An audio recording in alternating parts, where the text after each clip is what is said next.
আসসালামু আলাইকুম ওয়া রাহমাতুল্লাহি ওয়া বারাকাতুহু।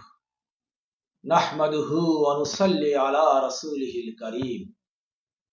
জগতের সকল বাংলা ভাষাভাষী মুসলমান ভাই এবং বোনেরা, মহান আল্লাহ রাব্বুল আলামিন পবিত্র কুরআনুল কারীমের সূরা বাকারার 185 নং আয়াতে কারিমায় ইরশাদ করেছেন, বিসমিল্লাহির রহমানির রহিম, শাহরু রমাদান আল্লাযী উনজিলা ফীহিল কুরআন হুদাল লিন্নাস ওয়া বাইয়িনাতিম মিনাল হুদা ওয়াল ফুরকান ফামান শাহিদা মিনকুমুশ শাহরা ফালিয়াসুমহু। অর্থাৎ রমজান মাস, এ মাসেই কোরআন নাজিল করা হয়েছে। এই কোরআন মানুষের জন্য হেদায়েতের উপকরণ ও উজ্জ্বল বিবরণ দানকারী ওই কিতাব সমূহে যাহা হেদায়েত এবং মীমাংসাকারী।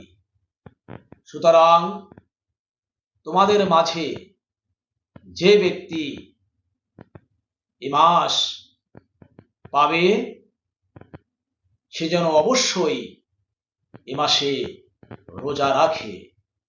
অবশ্যই তাকে এই রমজান মাসে রোজা রাখতে হবে।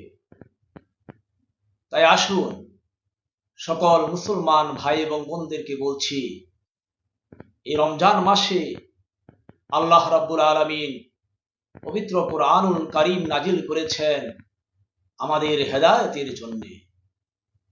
আর কোরআন যেহেতু এই মাসে নাজিল করেছেন, কোরআনের সম্মান প্রদর্শনার্থে, এর বরকতের কারণে, এই রহমতের কারণে আল্লাহ পাকের হুকুমকৃত এই রমজান মাসে 30টি রোজা আল্লাহ পাক আমাদের জন্য ফরজ করে দিয়েছেন।